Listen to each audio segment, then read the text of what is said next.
And then,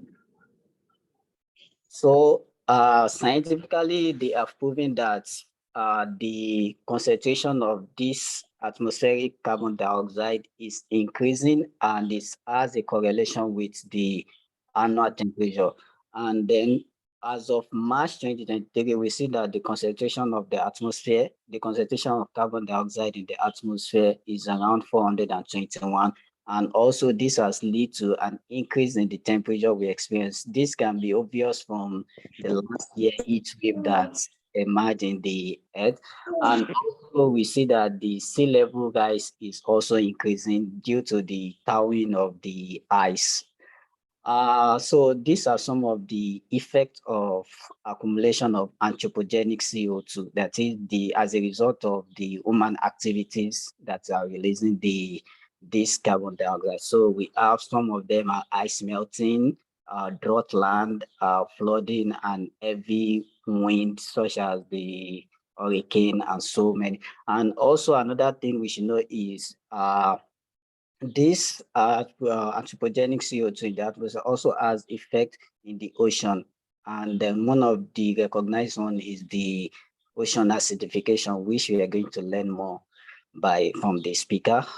So then we try to look at how we can regulate this, and ocean has been recognized as one of the enormous storage of this excess CO2 in the atmosphere.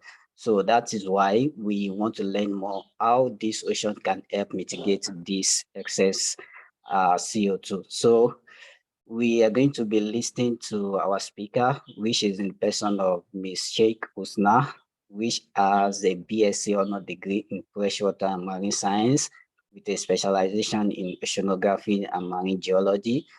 She is currently an Erasmus scholar in marine environment and resources, and she is also a founder and a member of Float for Climate and a member of Young Growth. And so I would like us to have attention and listen. So, Ms. Usna, can you please continue? Thank you.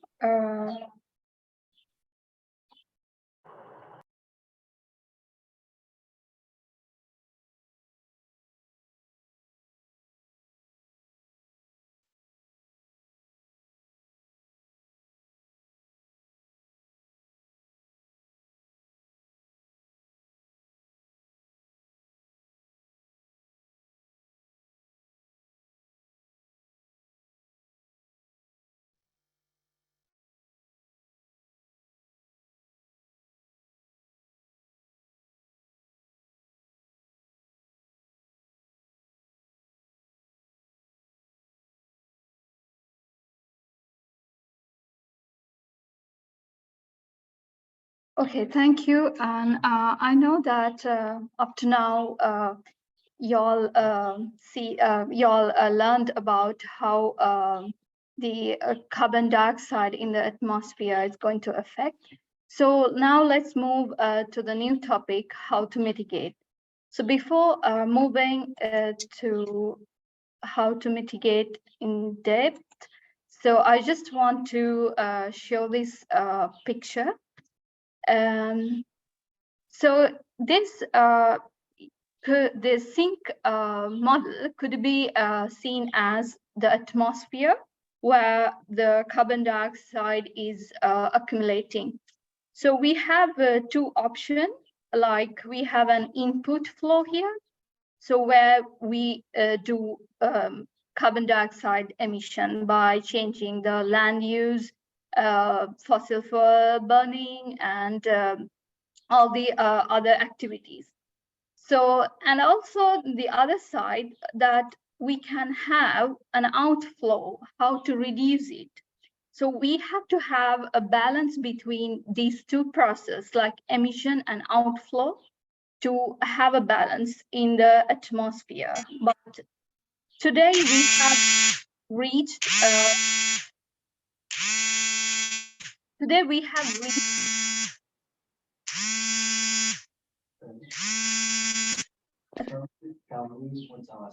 okay. So we have reached an amount which is very high. So like we are in a position to search for new things. Now, if we look at the things that we have now in the earth, is like the ocean, forest, and the sediment. So these are not efficient to reduce whatever that we have put since the Industrial Revolution. So we are in a position to know more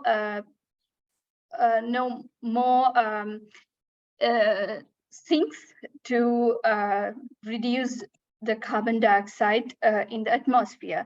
So how does the ocean work? So we should have to have a clear understanding before doing more research on how to manipulate some things and to find new things to this carbon dioxide. So basically, CO2 is interacting with these three processes in the ocean. One is a biological cycle, and then next is chemical cycle, and also with mixing and upwelling. So let's see one by one in detail. So the first one, the biological cycle, is about carbon being fixed through biological process. So here the carbon dioxide inorganic one is being fixed in phytoplankton through photosynthesis as organic carbon. So this organic carbon can be transferred through trophic interaction to high level. So when these phytoplankton, zooplankton, or other organisms, they die in the water column, they sink to the bottom. So in that manner, this carbon, which is fixed in their body, is transferred to the bottom. So which could be incorporated in the long-term carbon cycle as carbon burial in the sediments. So yes, that's about the biological pump.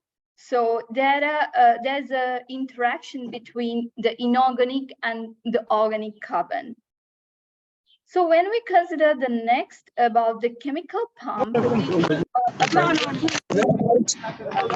Please, the can we carbon, mute ourselves? Carbon dioxide being touch or interacting with the surface layer of the ocean. So when the CO2 gas coming to interact with the surface water, they form the CO2 Okay, sorry, Husna. I had to mute everybody. So only the hosts and the co-hosts are permitted to unmute themselves. So Husna, please, you can unmute your mic now. So I had to do that because of the interruption. Sorry. All right, so Husna, you can unmute your mic now.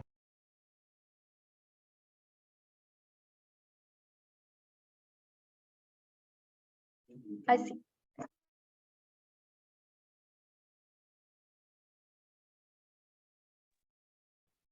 Okay. So let's see about the chemical pump. So this is about CO2 coming into interacting with the surface layer of the water. So in the first step, the CO2 gas becomes CO2 aqueous, and then they produce carbonic acid, which is a weak acid, and then they dissociate, giving off H plus ions, which is responsible for acidification of the ocean.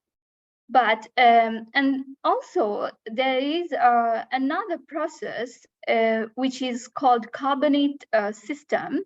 So in this, the bicarbonate ion combining with CO2 aqueous, they form calcification, I mean the producing cells of the organism shells.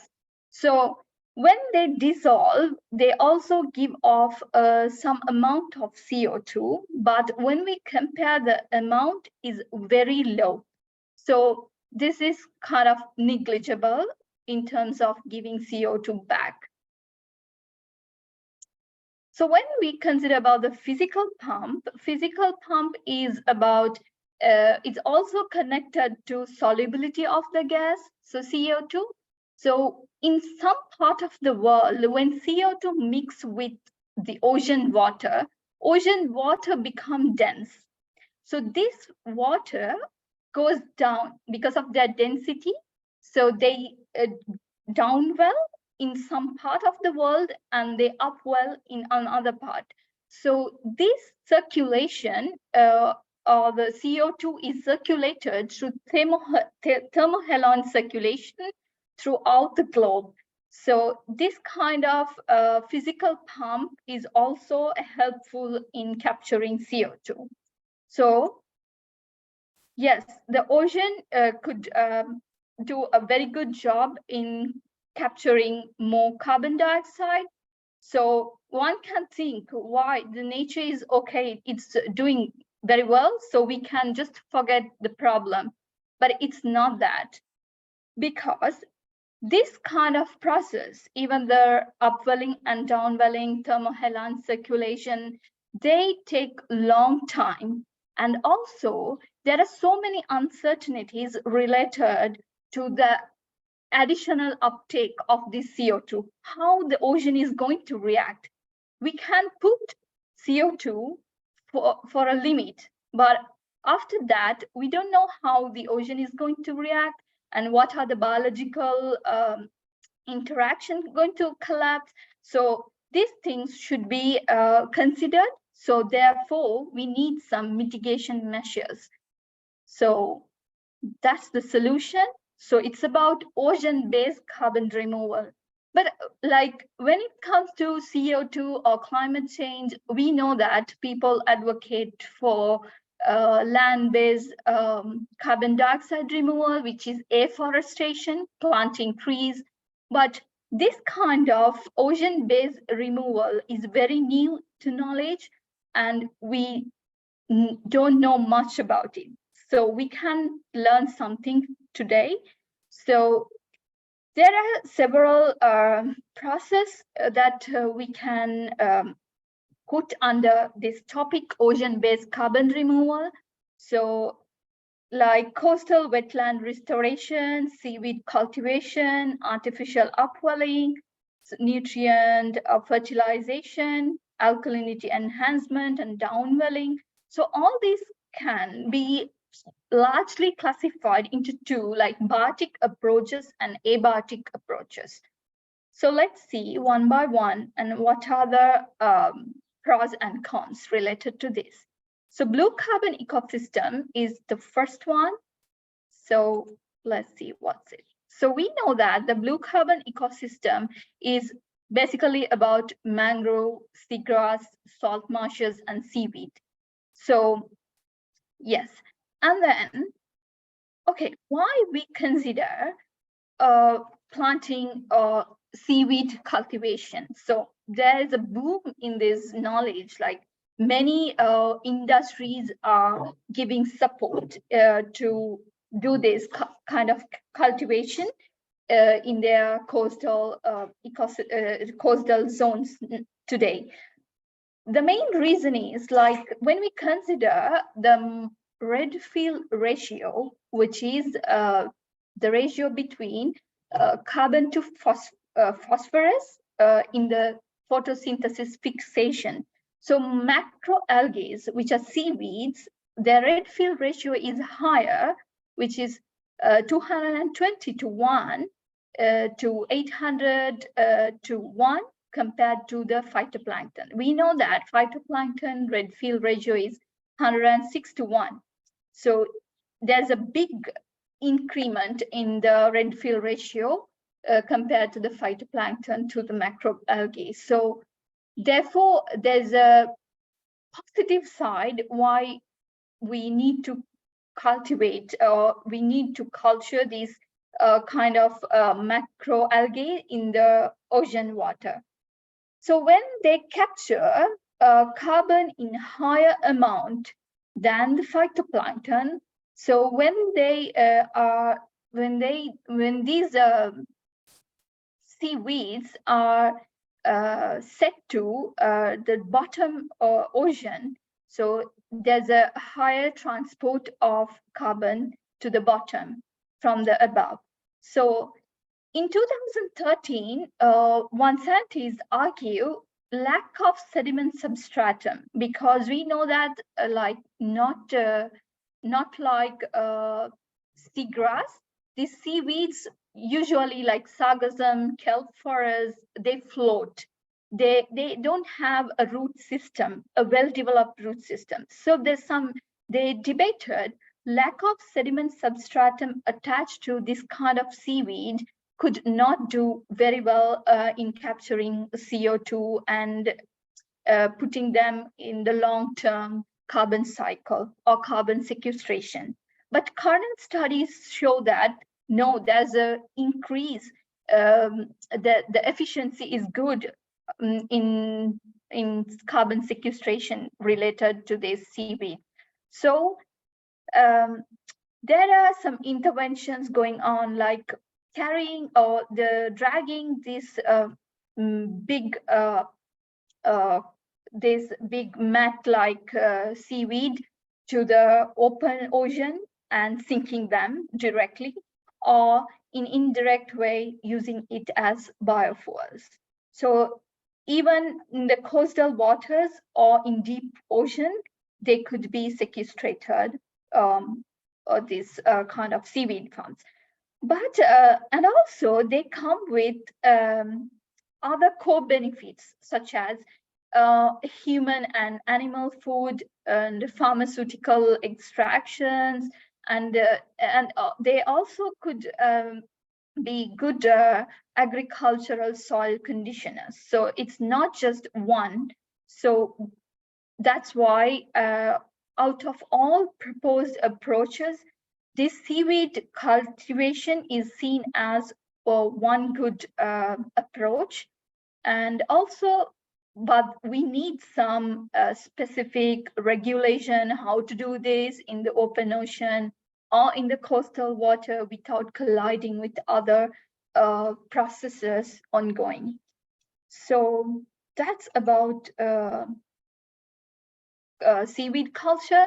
And other than that, like I have put a picture here, so you can see how these mangrove, seagrass, salt marsh, they help to capture carbon and transport that to the soil or the sediment.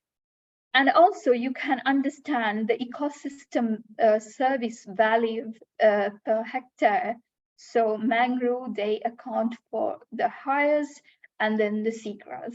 So there's a need to protect these kind of ecosystem and to promote seaweed aquaculture to mitigate. And then the next is about alkalinity enhancement. So it's about alkalinity is basically, it's the basic nature of the ocean. So we know that when CO2 interact with water, it gives off H+ ions and as well as carbonate and bicarbonate ions.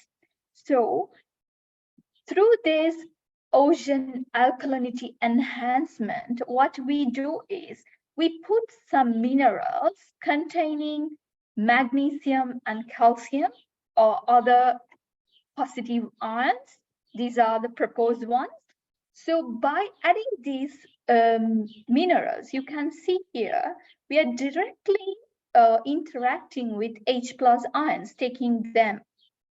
So by doing this, we are reducing H+ ions in the ocean, which means we are reducing the acidity of the ocean. So, and also in this picture, in the first equation, you can see when we remove the H+ ions, we are going to put a force, or we could enhance the CO2 capture, because like this is what Le Chatelet's principle says. So like when we remove one component in the equation, it move forwards. So in that way, we can enhance CO2 capture. So removal of H plus using this kind of minerals means more CO2 uptake and low ocean acidification. We are lowering ocean acidification. So yes, but doing this minerals or using these minerals, we have some limitations. So this is what proposed, but we'll see what is the limitation. So when we use the quicklime, which is enriched in calcium, it could be an advantage for this kind of coccolithophores, I mean calcium binding organisms, than the other diatoms. So they are coming up with kind of hypothesis called white and green ocean, which is away from the blue ocean that we have now today. So which means it's going to contribute for more coccolithophores or calcium binding organisms, turning the ocean into white. Or if we use olivine based minerals such as magnesium, silicon rich minerals, is going to favor some diatoms which bind more of these minerals, which could turn the ocean into green. So there are contradiction, like how we are going to do this.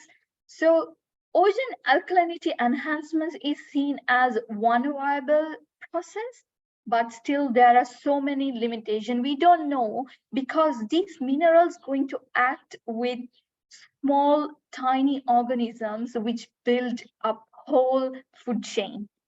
So we should need to research on this more. What are the changes? How it's going to impact to implement such process in large scale. And then moving to the next topic. Yes, I want to talk about now about the nutrient fertilization. So I think most of us know about this, because this concept became famous with a saying from John Martin in 1988, who's a scientist from Woods Hole Oceanographic Institute. He said, give me a half tanker of iron, I'll give you an ice age. He was so optimistic about that. He wanted to produce, to increase the photosynthesis in some part of the world. So fertilization could be done introducing micronutrients or macronutrients, because in this picture, you can see the world map shown in blue, and the colors like the atmospheric ion influx is very high in some areas, which is shown in red and yellow, but there are some places where there's a deficit for this Fe dust. So which means there could be other nutrients which are essential for photosynthesis, like nitrate, phosphate, but macronutrient, which is again an essential one, is low. So by introducing them to those environment, we call them high nutrient, low chlorophyll regions. In that way, we increase the CO2 uptake and enhance photosynthesis. So one could think, okay, this is a very good process, but like all the other process, there are some limitations. Let's see what's it. So in Yoon et al. 2021, it was stated that it's estimated less carbon reaches beyond 1,000 meters. So when we want to make this carbon go down very deep and incorporated into long-term carbon cycle, we should make sure they reach the ocean bottom. But in this study, they are studying almost 13 stations or locations around the world, and only one was successful to be like they are coming up with a conclusion. Okay, only in one station they could see an influx to the bottom beyond 1,000 meters. So you can see how the efficiency of this process. So it's very low.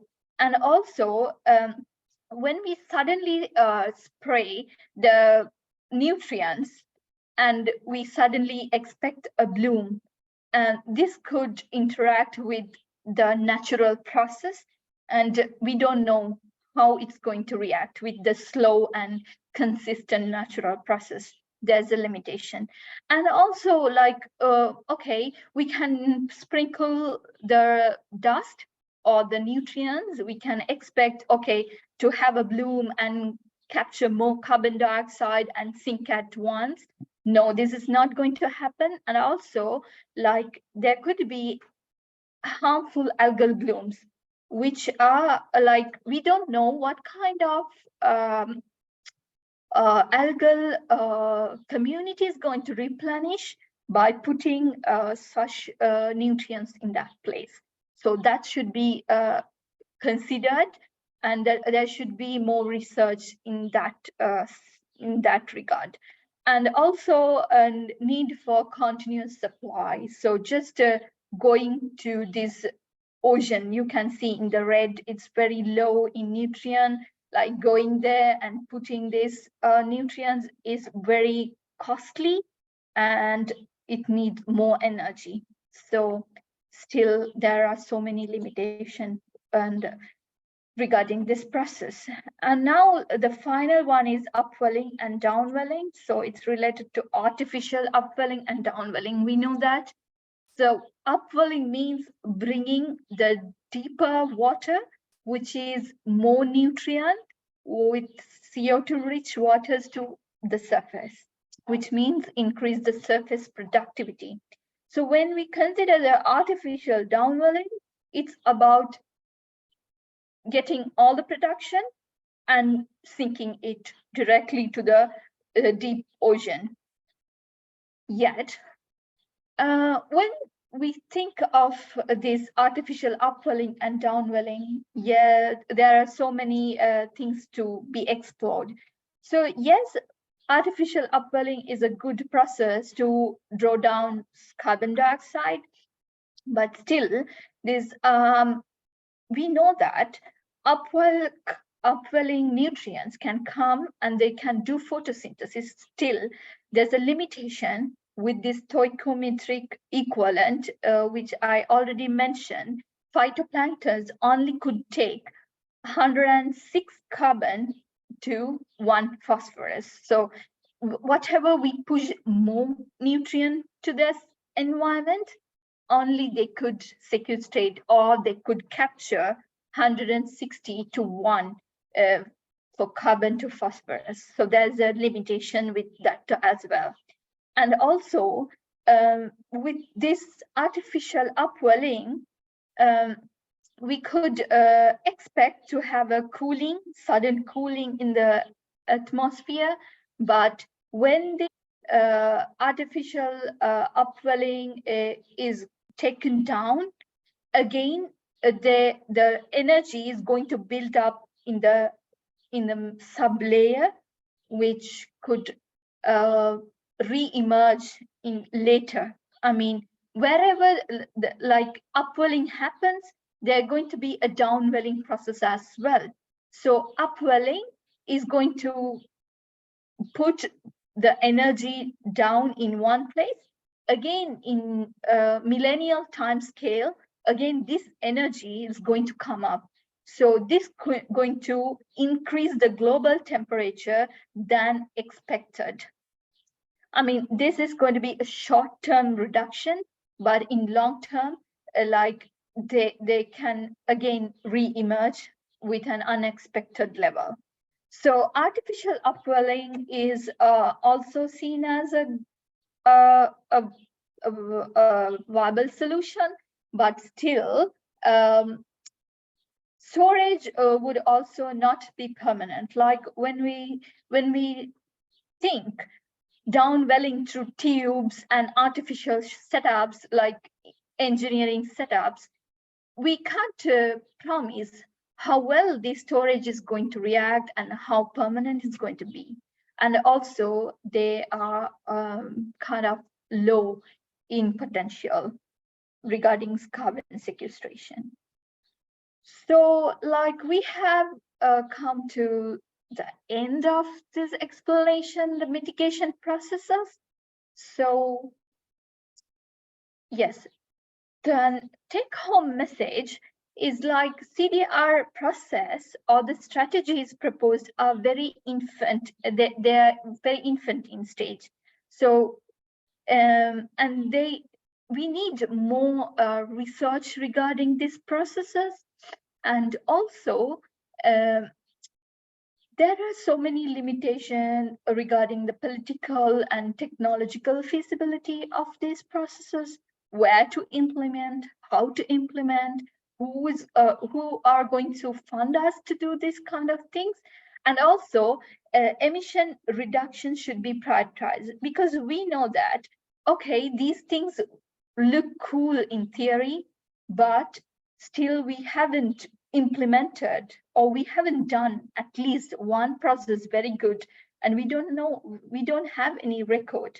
Therefore, emission reduction from individual to community level should be prioritized before making the mitigation. Okay, we can study, we can do some progress in future, but before that, we should also close the taps to the sink flowing, because if not, even these mitigation plans will not be sufficient for our future, to safeguard our future.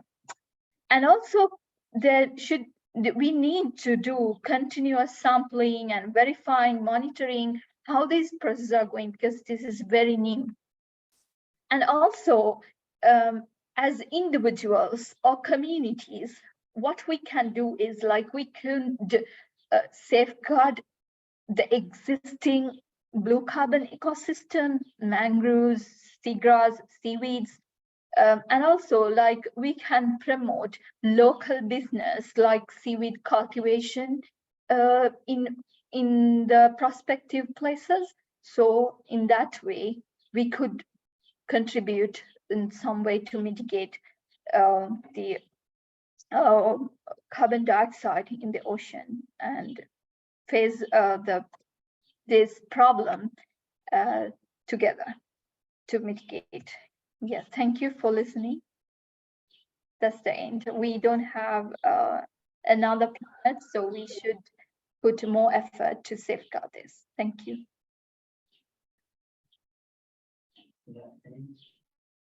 Thank you for the presentation.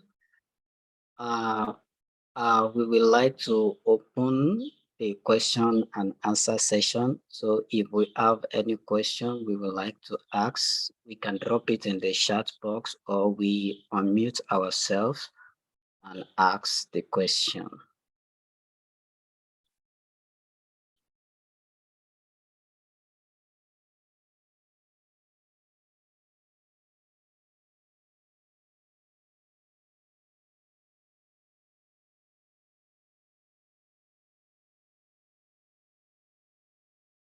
We can drop our question in the chat box as well.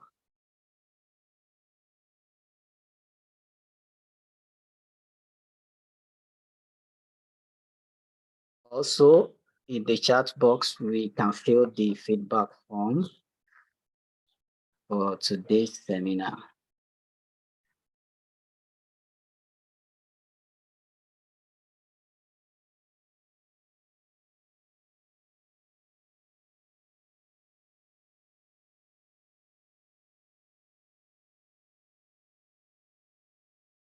Okay, I think we don't have any question for the speaker, and also no question in the chat box.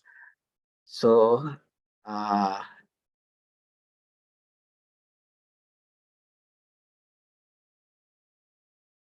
Okay, thank you, Aditola. Yeah, thank you. Okay, so we're just going to wait for 1 minute in case we have any question or any comments. So, and don't forget to fill the feedback form as well.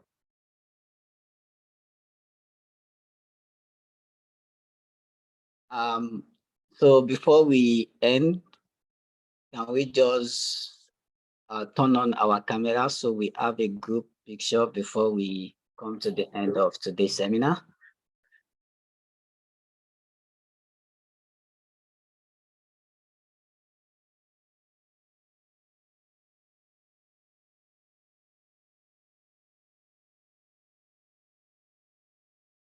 Can we all put on our camera?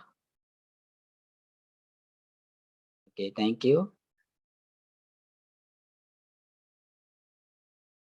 Okay.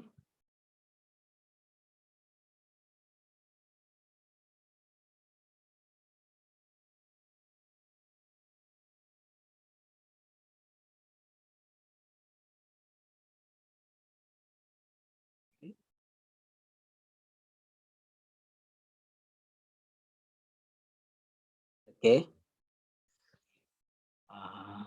1 more minute. Okay, so thank you for attending today's seminar. We hope to see you next month as well. So thank you all for coming. So this will be the end of today's seminar.